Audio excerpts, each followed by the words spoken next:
Ezequiel 24, verso 15 a seguir. Glória a Deus.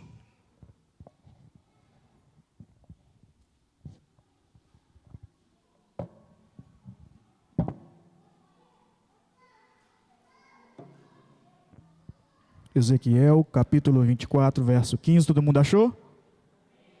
Amém?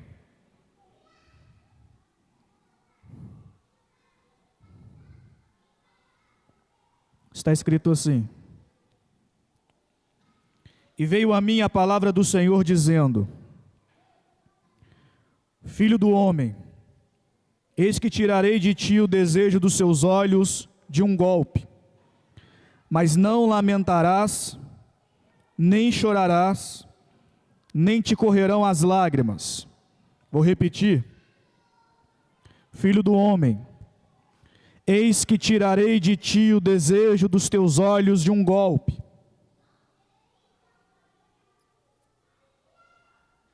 A tradução que está aqui está escrito assim, fica até melhor: Filho do homem, com um único golpe estou para tirar de você o prazer dos teus olhos.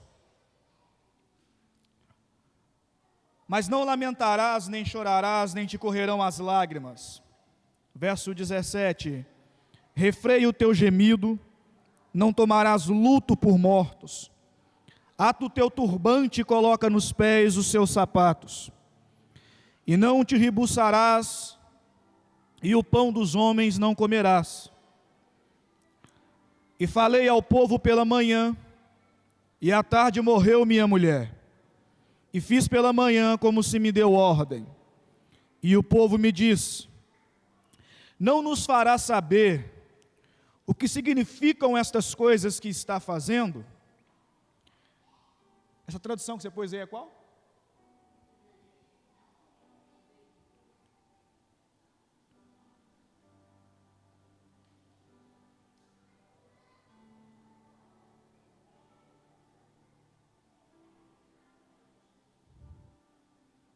Acho que a que eu tenho aqui que chega mais próximo é NVI.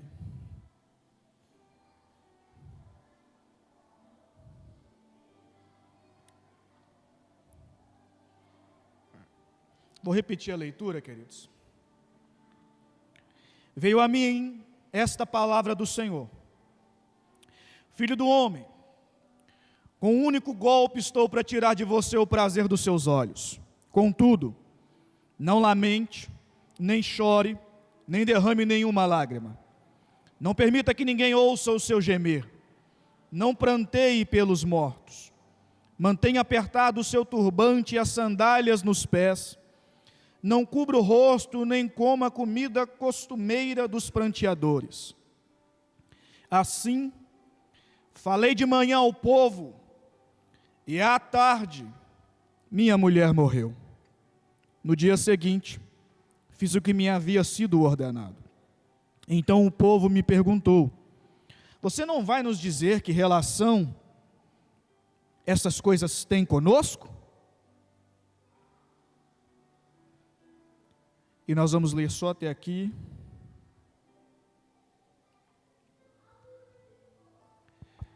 Queridos, a leitura de hoje nos mostra um feito de Deus sobre a vida de um dos seus vasos, dos seus profetas. O profeta em questão é o profeta Ezequiel. E do verso 15 a seguir, nós vamos ver proposto e algo sendo contado de um acontecimento que vai suceder sobre a vida desse profeta. Porque o profeta do Senhor aqui, ele não apenas abria a boca para profetizar, mas ele experimentava no âmago do seu ser, de fato, a situação daquilo que o Senhor estava sentindo. Então, em uma das revelações, de uma das falas do profeta, ele conta que algo que o Senhor vai trazer para a sua vida. E a Bíblia vai nos contar a partir do verso de número 15, o profeta dizendo que veio a ele a palavra do Senhor, ou seja, A palavra não veio a outra pessoa, a palavra veio a ele, e ele vai contar dessa maneira, no verso 15: e veio a mim a palavra do Senhor, dizendo. E só de eu prestar bastante atenção nesse versículo, e observando como que Deus se movia através dos seus profetas, a gente começa a perceber que o profeta Ezequiel, ele era diferente dos outros profetas. A gente conhece muito por falar e por ler acerca do profeta Elias, ouvimos acerca do profeta Chorão, e para mim aqui está presente o profeta verdadeiro, que era o profeta Ezequiel. Porque o profeta Ezequiel, ele não media a sua fala naquilo que o Senhor lhe propunha para falar. Se o Senhor dissesse para Ezequiel virar para Pâmela agora e dizer: Pâmela, conserta a sua vida, porque você não vai passar de hoje, tu vai morrer. Ele não procurava palavras bonitas para dizer que ela desceria à sepultura. Ele diria automaticamente: arruma sua vida, conserte seu altar, você não vai passar dessa noite, você vai morrer. Trazendo a veracidade daquilo que o Senhor propunha sobre as suas palavras. O profeta Ezequiel, ele experimentou na sua vida situações extraordinárias. A história contada aqui essa noite vai refletir e vai mostrar para nós uma realidade de algo que é presente nos dias atuais. Porque o que se percebe aqui é um grande homem de Deus, que profetizava não segundo a ordem do homem ou segundo a vontade do homem, mas segundo a ordem e vontade de Deus. Era um profeta que não profetizava para ganhar algo em troca dessa profecia. Há um tempo atrás aí eu via muito meme, de alguns profetas dizendo: manda o pix que eu conto a profecia. Demonstrando que esses profetas não são de Deus coisa nenhuma. O profeta verdadeiro em questão aqui vai profetizar segundo aquilo que o Senhor vai dizer. Então, em uma determinada ocasião, o Senhor vem a ele e diz isso. Porque o Senhor vai impelir sobre a sua vida agora algo extraordinário. E esse profeta aqui estava pronto para ser instrumento do Senhor. Se a gente perguntar aqui quem quer ser boca de Deus, quem quer ser profeta do Senhor, vai levantar a mão na hora. Mas se eu disser para você que se você está pronto para receber de fato, no âmago da sua vida, aquilo que Deus quer falar para o povo, aí eu acredito que as mãos não vão continuar levantadas, vai ser abaixada. Porque o profeta do Senhor não apenas fala, ele vive e sente aquilo que é o Senhor na sua vida. Há um período de tempo atrás eu passei por uma situação e eu, passando por aquele estreito, procurei entender no Senhor o que está acontecendo.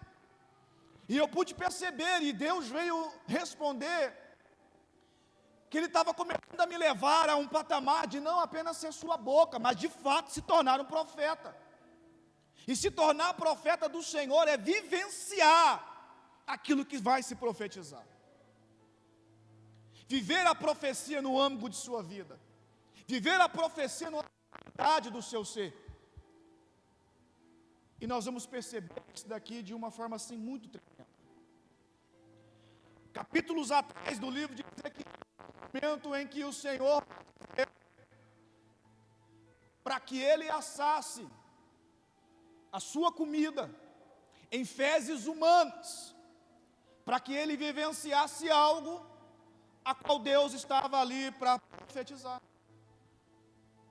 Daí você vai lendo o livro de Ezequiel e você vai percebendo situações que esse homem vai viver na sua pele, daquilo que o Senhor estava sentindo e passando. A verdade aqui, a realidade é que esse profeta aqui, na sua fala, do que pronunciava, do que Deus dizia, levantava sobre outras pessoas ira, raiva, pelo fato de que Deus manda dizer, diga isso, isso e isso, e ele falava isso, e isso causava ira, a ponto de pessoas perseguirem essa pessoa. A pergunta que se faz é para aquele que está proposto a ser um profeta, se de fato está para ser perseguido por tal palavra. Porque bem-aventurado quem é perseguido por causa do Senhor Jesus.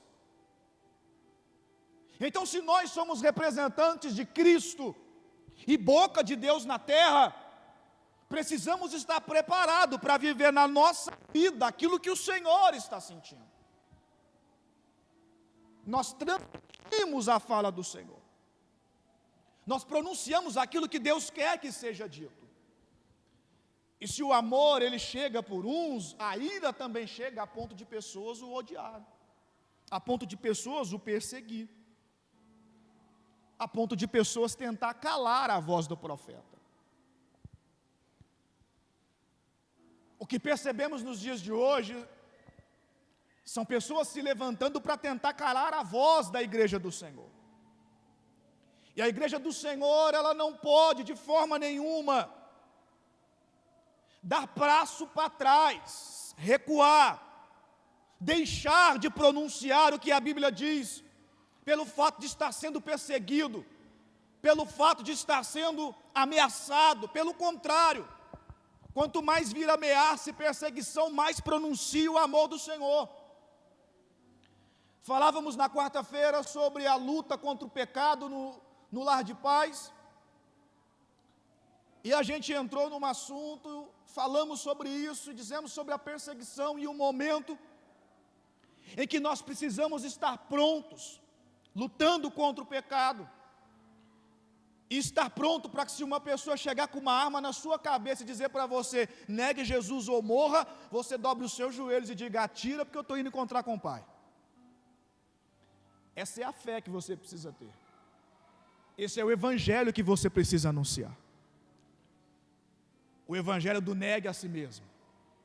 O evangelho do Jesus é o único que salva e não existe outro Deus além dele. O evangelho do venha Jesus como você está, mas não vai permanecer como você está. É necessário conversão, mudança de vida, arrependimento, negar a si mesmo, tomar a sua cruz e seguir a Jesus. E nós precisamos ser a voz que não vai se calar nos dias atuais. Diga para o seu irmão, está pronto para ser a voz do Senhor?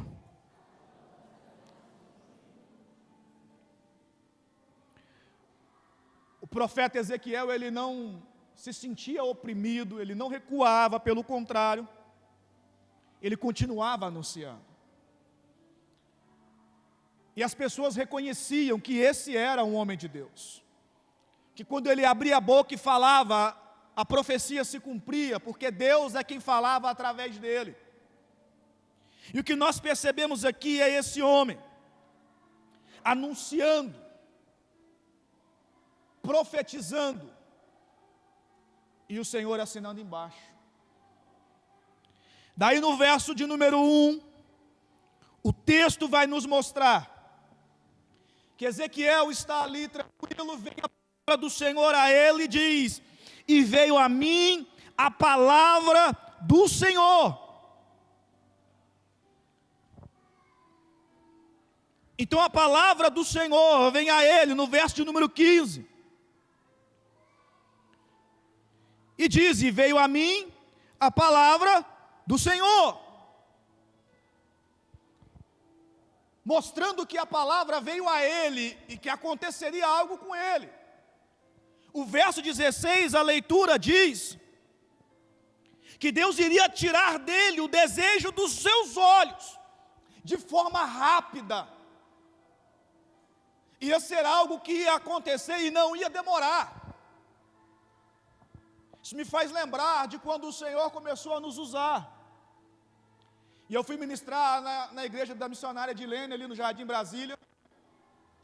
Eu entreguei uma profecia quando eu cheguei lá para ministrar a palavra. Entreguei a profecia. Passou, se não me engano, 3 dias. Não foi questão de horas como do profeta Ezequiel, mas passou 3 dias, a profecia do Senhor se cumpriu. Fui pregar de novo na igreja Sal da Terra, ministrei algo da parte do Senhor, profetizei, passou-se alguns dias, se cumpriu. Novamente em uma outra igreja, fui ministrar ali no Centro-Oeste, que é a igreja central da Sal da Terra, ministramos, o Senhor falou, e aconteceu, se não me engano, em poucos dias. E então eu passei a ser conhecido na região ali do Jardim Brasília como o profeta Missime hoje, que era o profeta que ministrava, profetizava e acontecia de forma rápida. A questão aqui não é para enaltecer o fato de que o Senhor cumpriu de forma rápida, mas de que o Senhor cumpriu, porque o Deus que nós servimos, Ele vela para cumprir com a sua palavra. Profeta é aquele que fala e Deus faz, é aquele que abre a boca para falar o que Deus manda dizer, é aquele que não se cala, mas que abre a boca e profetiza. Profeta é aquele que não recua e não tem medo. Então, aos profetas da casa, vai aí o meu conselho: não calem as suas bocas, porque Deus quer usar cada um de nós nessa terra, seja aqui na igreja, seja nos nossos lares, seja nos nossos trabalhos, seja onde for, abra a sua boca e deixa Deus te usar. É como se eu visse aqui uma pessoa e a boca sendo amordaçada, de forma a não pronunciar palavra, se calando. Então larga de ser frouxo ou frouxa, abre a boca e profetiza. Agora, entenda, há uma responsabilidade quando você abre a boca. Pastor, o senhor acabou de me encorajar, agora quer me colocar para trás? Não, quero te encorajar, mas mostrar para você que há um peso em falar aquilo que o Senhor manda dizer. E ai daquele que disser o Senhor falou, quando Ele não falou. Quem está entendendo diz amém. Vira para esse seu irmão e fala: se você é profeta, desamordaça aí, ó, tira isso aí e fala. Desamordaça aí. Estou tomando uma água aqui, ô glória. Pastor Elton sabe o mistério. Amém, irmão? Quem é profeta? Levanta a mão, deixa eu ver. Poucos? Que aí, gente? Você não é profeta, não? Você está meio com vergonha de levantar a mão? Quem é profeta?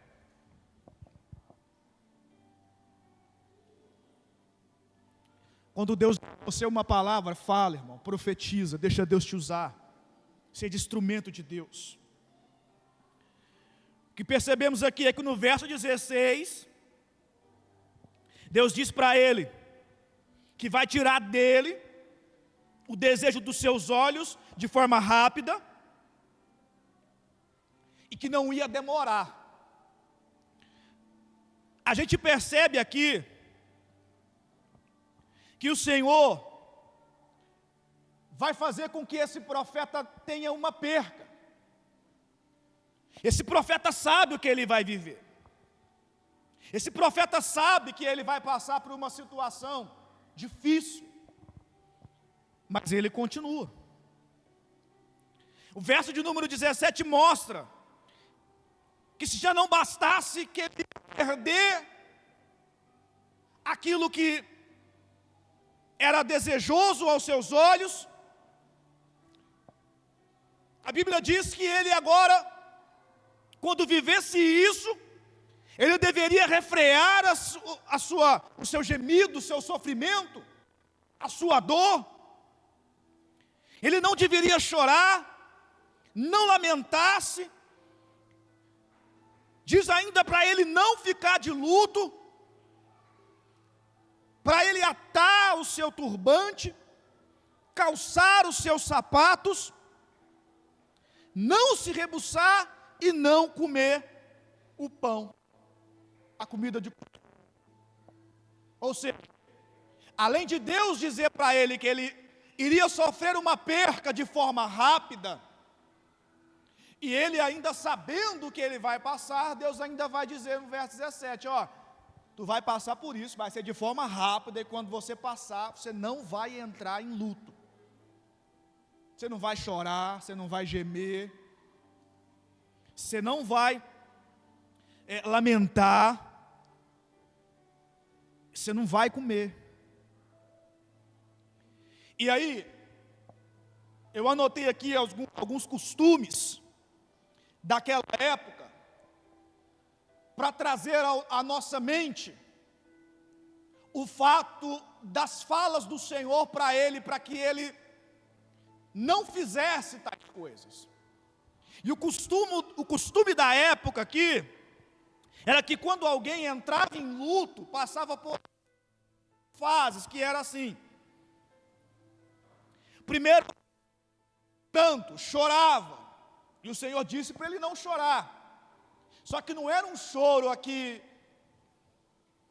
aquele choro que chega a ser bonito, né, de rico, quando, e desce a lagriminha, não, era aquele choro que a gente está acostumado, eu não vou usar a expressão pobre não, porque pobre é o diabo, está repreendido, em nome de Jesus, mas é aquele choro escandaloso, que eu já presenciei muito, quando eu trabalhava na funerária, e todas as vezes que eu ia, que era um velório em residência, toda vez que eu ia pegar a tampa da urna, para ir lá fechar a urna, para a gente seguir o cortejo, que eu pegava a tampa, que eu chegava, era um desespero, era gritar, e eu tinha que agir igual uma porta, né?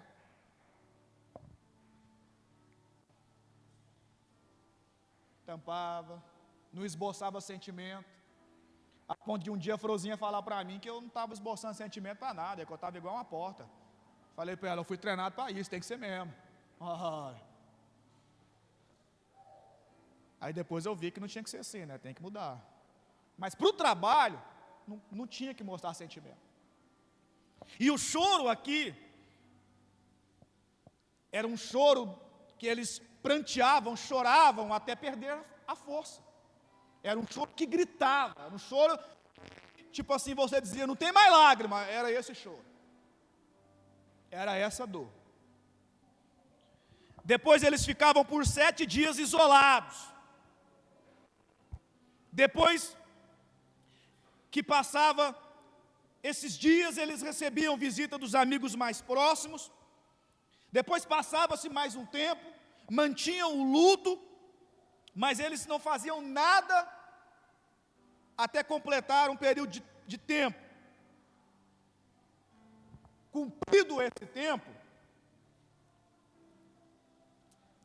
os amigos mais próximos levavam comida, aí ele não podia, na verdade, trabalhar, calçar, colocar o turbante e profetizar, porque ele ficava em silêncio, não falava. Por isso a ordem do Senhor para ele foi essa, de que quando ele passasse por esse processo, ele não deveria gemer, não deveria chorar, não deveria lamentar, não ficaria de luto para não ficar em silêncio, porque seria necessário ele profetizar. Ou seja, ele não entraria nesse processo de viver o luto da morte da sua esposa. Se a esposa de alguém morresse hoje, o cabra não chorasse, já vejo eu os comentários nos cantos. Não chorou? Sei não. Já nem gostava mais dela. Ele tinha era outra.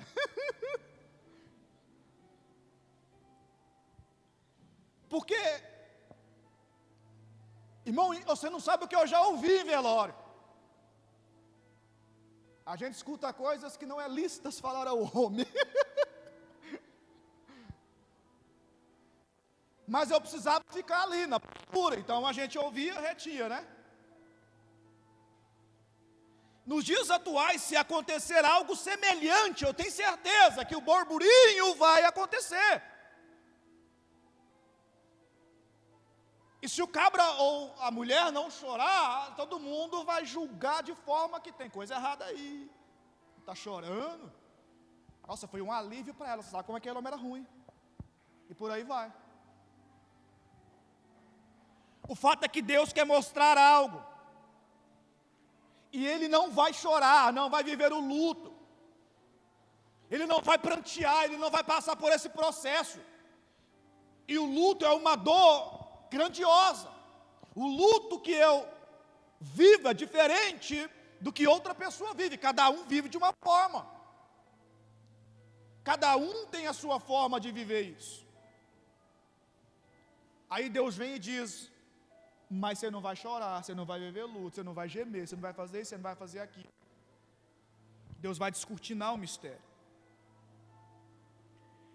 E a gente percebe que quando a mulher dele morre, o povo vai questionar a ele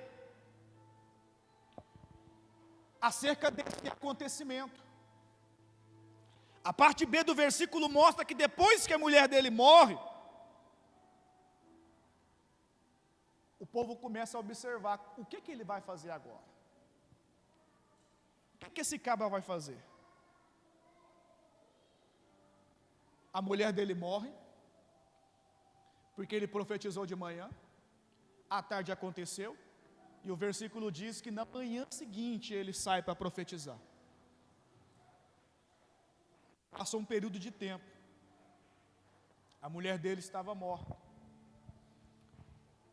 e todo mundo está observando o que o profeta vai fazer. Pode ser que possa ter perguntado, né? Será que ele vai, através do Senhor, pôr a mão, Deus vai ressuscitar? Será que vai acontecer alguma coisa? O que ele vai fazer? O que isso quer dizer? Mas o profeta não entra em luto, porque ele vai profetizar. Então eles questionando, querem saber o que está acontecendo. E aí no verso de número 20, abre aí que nós vamos ler juntos.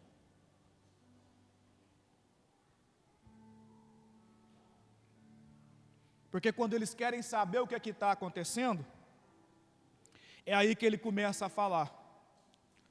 Capítulo 24, verso 20.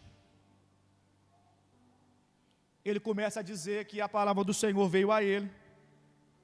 Verso 20 a seguir diz assim: e eu lhes disse, veio a mim a palavra do Senhor dizendo, dize à casa de Israel, assim diz o Senhor Jeová, eis que eu profanarei o meu santuário, a glória da vossa fortaleza, o desejo dos vossos olhos e o regalo da vossa alma, e vossos filhos e vossas filhas, que deixastes, cairão à espada. E fareis como eu fiz, não vos rebuçareis, e não comereis o pão dos homens, e tereis na cabeça os vossos turbantes e os vossos sapatos nos pés. Não lamentareis, nem chorareis, mas definhar-vos-eis nas vossas maldades, e gemireis uns com os outros. Assim vos servirá Ezequiel de sinal, conforme tudo quanto fez, fareis. E quando isso suceder, então sabereis que eu sou o Senhor Jeová. E quanto a ti, filho do homem, não sucederá que no dia que eu lhes tirar a sua fortaleza, o gozo do seu ornamento, o desejo dos teus olhos, a saudade da sua alma, e seus filhos e suas filhas, nesse dia virá ter contigo algum que escapar, para te fazer ouvir com os ouvidos. Nesse dia abrir-se-á a sua boca, para com aquele que escapar, e falarás, e por mais tempo não ficarás mudo. Assim virás a ser para eles um sinal maravilhoso, e saberão que eu sou o Senhor. Deus aqui estava dizendo que a sua espada viria. A espada do Senhor viria e não ficaria calado. Percebemos aqui que Deus está preparando o povo, está mostrando a eles, através da vida de Ezequiel, dando-lhes esse sinal. Eles veriam, através da vida desse homem, que existe um Deus que cumpre a sua palavra, que vela por cumprir aquilo que ele fala, que fala aqui e não se arrepende. Uma palavra que Deus estava dizendo, que se preciso for tirar aquilo que é o desejo dos teus olhos, seria tirado, para que eles não se perdessem e se voltassem para o Senhor. Aquilo que era precioso aos olhos do profeta foi tirado como um sinal. O que eu quero que todos nós venhamos pensar aqui essa noite é o fato daquilo que nós amamos. Será que é preciso perder para poder voltar para o Senhor? Será que é preciso Deus tirar aquilo que ama, aquilo que você deseja, para que você volte o seu coração de fato para o Senhor? Porque o profeta vivenciou isso na sua pele, para mostrar esse sinal. O povo precisa voltar-se para Deus. Para se voltar para o Senhor é necessário ter perca. Quando temos a oportunidade, dia após dia, ministração através de ministração, de se arrepender, de voltar-se a Jesus, ao Senhor, enquanto ainda podemos o encontrar. Ou eu vou vivendo a vida de qualquer forma, a ponto de chegar um dia em que necessário será eu ter uma perca para poder virar e me voltar para o Senhor. Diga para o seu irmão assim: já pensou nisso que foi dito?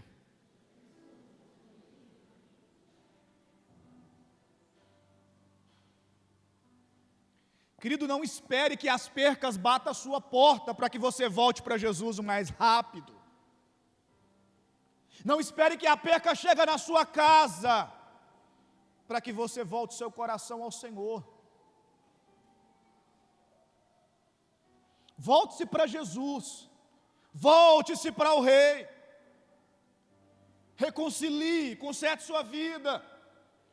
Se você vive na igreja, mas não se converteu ainda, se converta, antes que a perca chegue na sua vida, para que você comece a perceber algo. Temos hoje a oportunidade de voltarmos ao Senhor, sem que a perca bata a nossa porta. Temos a oportunidade de olhar para Jesus e dizer: eis-me aqui, Senhor, eu estou aqui. Agora, no que diz respeito ao profeta, ele não titubeou, ele não disse: Deus, levanta outro, como eu já ouvi alguns profetas dizendo assim, quando Deus dava uma palavra: Senhor, manda outro, manda eu não. Como no início do nosso ministério, eu mesmo já disse para Deus: não, Deus, usa outro, isso aí é pesado, esse negócio aí vai doer.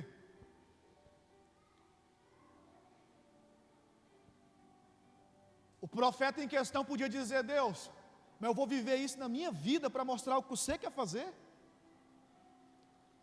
O que eu tenho a ver com o pecado desse povo? Se esse povo está virando as costas para você, eles tenham perca, eu não. Porque a gente olha para nós, a atitude desse profeta não foi essa.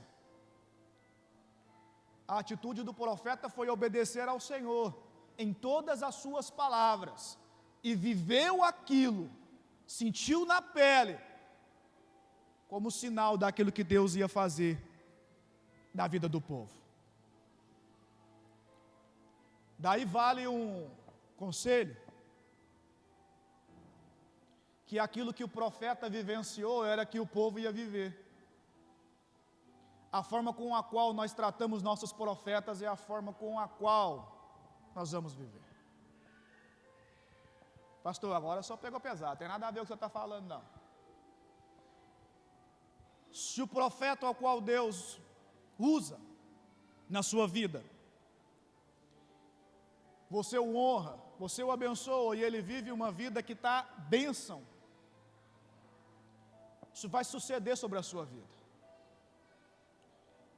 Se for o contrário, começa a orar, porque isso pode ser um sinal daquilo que Deus pode fazer na sua vida. Quem está entendendo diz amém. Amém ou amém?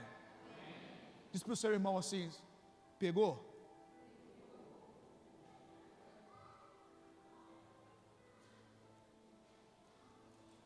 Há poucos dias eu tive um sonho revelador. E de lá para cá parece que eu despertei. Eu quero trazer esse sonho para você também despertar. Quem já viu o filme Anaconda? Ninguém? Depois você puxa no Google aí, Anaconda, filme, você vai ver o tamanho da bicha. Ô cobra grande. Eu tive um sonho que mais pareceu uma visão. Ela perseguia e corria dela, eu corria, era pique. Mas ela não conseguia pegar eu não, tanto que eu corri. Parecia um The Flash. E eu quero convidar vocês a despertarem. Porque quando eu comecei a orar, o Senhor foi descortinando algumas coisas. E é necessário que a igreja do Senhor comece a entrar em vigilância. Porque pode ser que serpentes estejam a ponto de correr atrás de você, te laçar e te fazer de refeição.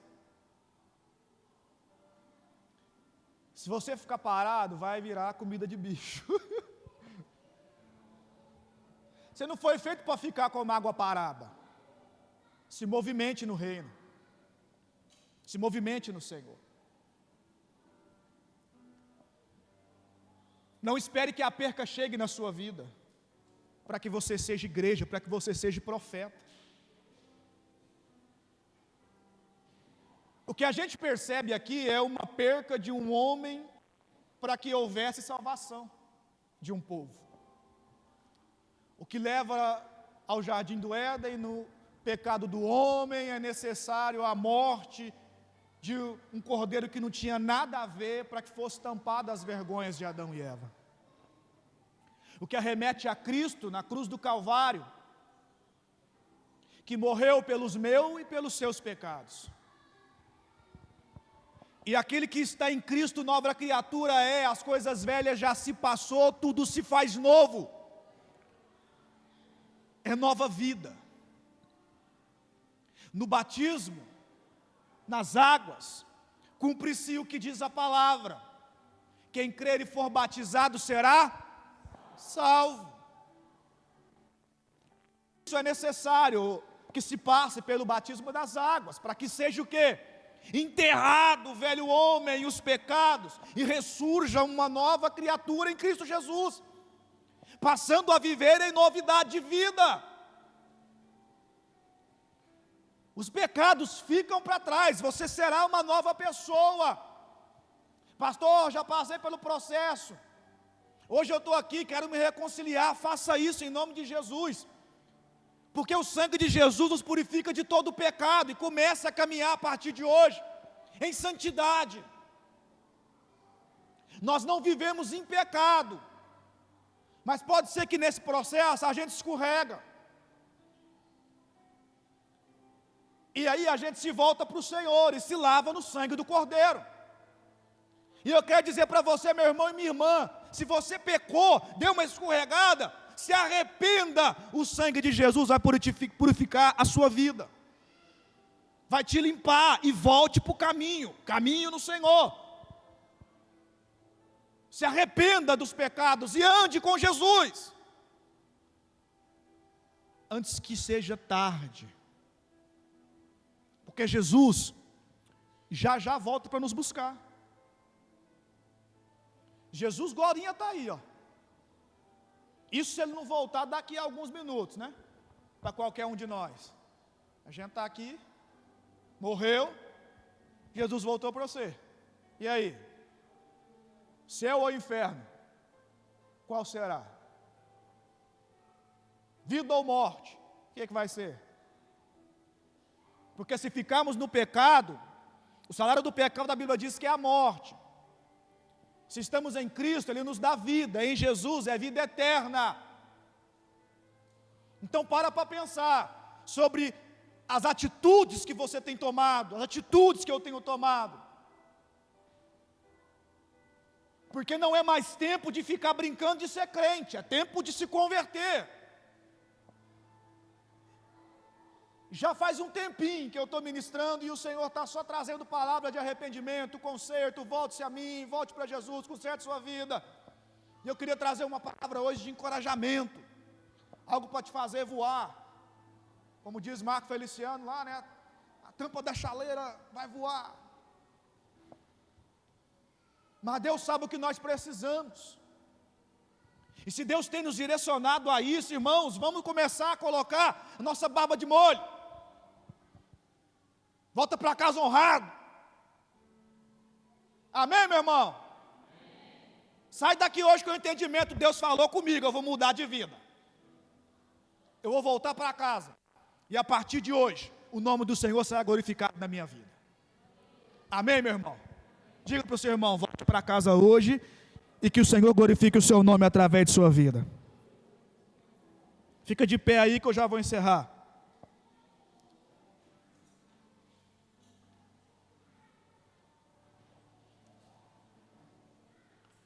O profeta passou por uma situação difícil na sua vida. O profeta passou por um tempo de perca, algo difícil. O que nós passamos não é para vergonha. O que nós passamos não é para envergonhar. O que nós passamos é para a glória do nome do Senhor Jesus. A situação que você vive, que você passa, é para glorificar. Então entenda isso.